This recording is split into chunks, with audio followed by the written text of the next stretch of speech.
Assalamualaikum warahmatullahi wabarakatuh. Salam Om Swastiastu, Namo Buddhaya, salam kebajikan. Perkenalkan, nama saya Nadia Dicayawati. Hari ini saya akan membawakan cerita dongeng Pak Tua dan Kantong Ajaib. Selamat menyaksikan. Pada zaman dahulu di suatu tempat tinggallah sepasang suami istri yang sudah tua dan hidup sederhana dan serba kekurangan. Mereka hidup di pinggir sungai di dekat hutan. Setiap pagi, beliau selalu pergi ke hutan untuk mencari dua ikat kayu bakar. Satunya untuk dijual ke pasar, dan yang satunya mereka gunakan untuk memasak di rumah. Pada suatu hari, Pak Tua ini dikejutkan dengan hilangnya satu ikat kayu bakar. Bu, kayu bakar kita hilang. Bagaimana ini? Apa yang harus kita jual? Kemudian sang istri berkata, "Kok bisa, Pak? Bukankah kemarin sudah ada dua ikat? Kita mencari dua ikat kemarin. Tadi malam ibu cari juga masih ada. Kok sekarang bisa hilang?" "Tidak tahu, Bu. Bagaimana ini? Apa yang harus kita jual?" "Kalau begitu, bagaimana jika kita menjual saja kayu ikat bakar yang tersisa? Nanti untuk memasak ibu akan cari di kebun." "Baiklah, Bu. Jikalau memang seperti itu." Kemudian dengan hati kecewa, Pak Tua pergi ke pasar untuk menjual kayu bakar yang tersisa. Kejadian ini tidak hanya terjadi satu dua kali, tapi berulang-ulang kali. Bahkan hingga hari ketujuh, satu ikat kayu bakar dari Pak Tua pun hilang kembali. Pak Tua berpikir, saya harus mencari siapa pencuri kayu bakar saya. Saya sudah tidak tahan, saya sudah capek untuk mencari dua ikat kayu bakar, tapi hanya ada satu yang tersisa. Kemudian Pak Tua menyusun rencana untuk menangkap si pencuri. Pada hari ke-8, Pak Tua masuk ke dalam ikatan kayu bakar yang satu dan bermalam di situ. Pada pukul 12 malam, datanglah seorang pemuda dengan membawa satu ekor kuda datang dan mengambil kayu bakar Pak Tua. Pak Tua sangat bahagia sekali. Dia berkata, "Hari ini aku akan menangkap siapa pencuri kayu bakarku." Lama-kelamaan di perjalanan, tibalah Pak Tua dan pemuda ini ke istana yang sangat megah di kota tersebut.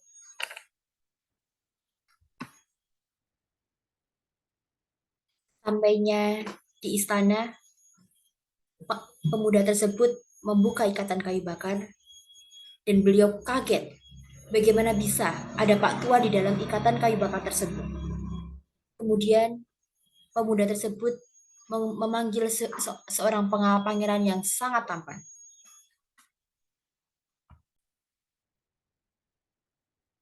"Wahai pangeran, saya terkejut. Di dalam ikatan kayu bakar tersebut ada Pak Tua." "Tidak apa-apa, pengawal. Biarkan saya yang bicara langsung dengan Pak Tua."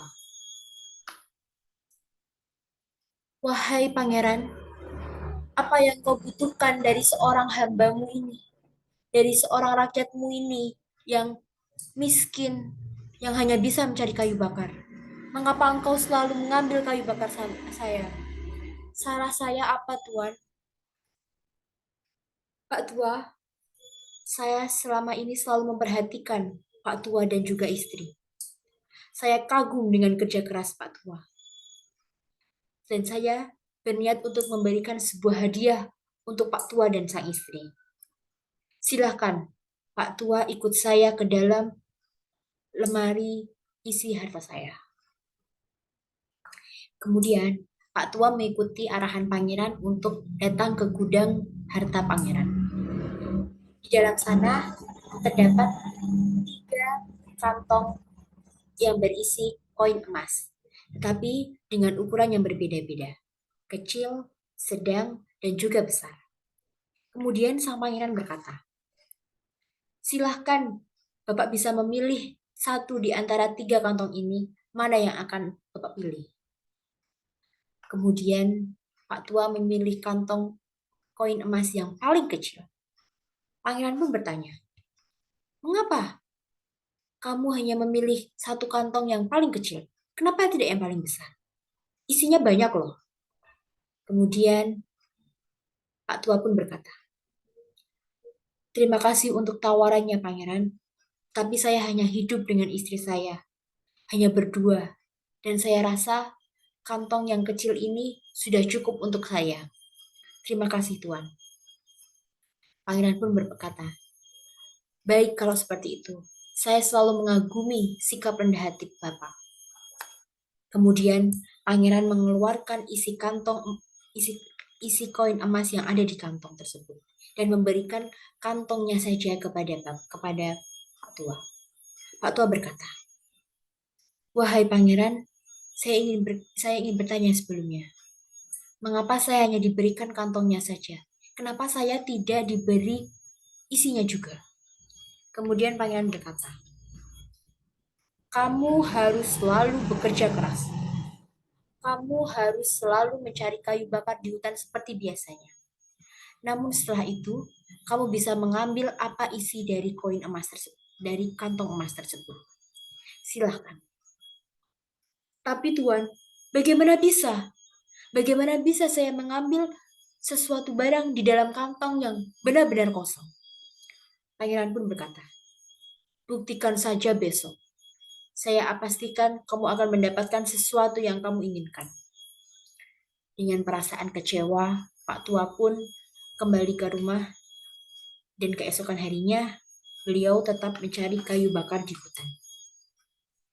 Sesampainya di rumah, beliau membuktikan omongan dari pangeran. Ternyata benar, satu koin emas keluar dari kantong tersebut. Betapa bahagianya Pak Tua dan sang istri. "Bu, benar kata pangeran. Satu koin emas keluar dari kantong ini. Wah, Pak, terima kasih Tuhan, Engkau telah memberikan rezeki pada kami."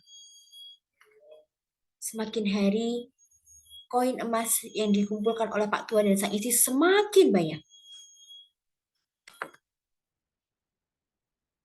Kemudian Pak Tua bertanya kepada sang istri, "Bu, apa yang harus kita lakukan dengan uang emas ini? Apa yang harus kita beli? Apa yang harus kita tukarkan dengan apa uang emas ini?" Kemudian sang ibu berkata, "Bagaimana jika kita membuat rumah yang sederhana saja, Pak? Biar lebih nyaman saja, karena rumah kita ini sangat lusuh, sangat kumuh." Pak Tua berkata, "Kenapa kita tidak membuat rumah yang besar dan mewah saja? Uang kita cukup." "Kalau begitu, ibu ikut bapak saja." Kemudian Pak Tua langsung pergi ke kota untuk memberi material pada kebutuhan rumahnya. Semakin hari, rumah yang dibangun oleh Pak Tua semakin terlihat megah dan hampir jadi. Namun sayang, walaupun rumahnya hampir jadi, tetapi Pak Tua sudah tidak pernah pergi ke hutan untuk mencari kayu. Beliau sibuk dengan membangun rumah. Dan akhirnya kantong ajaib ini tidak mengeluarkan uang emas lagi. Pak Tua kebingungan. Rumahnya belum jadi, tetapi uangnya sudah habis. Kemudian beliau berinisiatif untuk mengambil uang dari kantong tersebut. Betapa terkejutnya beliau. Yang didapatkan hanya uang perak, bukan uang emas. Setelah itu, semakin marah dan kantong tersebut tidak memberikan uang lagi. Pak Tua berdecak, "Dasar kantong kumal tak berguna, buang saja, tidak ada gunanya." Setelah itu, Pak Tua kembali ke rumah dan betapa terkejutnya beliau. Rumah yang didamba-dambakan tiba-tiba menghilang dan menjadi rumah sederhana seperti sedia kala. "Ya Tuhan, bagaimana bisa rumah saya hilang sekejap? Bagaimana ini? Uang yang sudah saya hambur-hamburkan untuk membeli rumah ini hilang. Kantong hilang, uang hilang, rumah hilang. Saya harus bagaimana, Tuhan?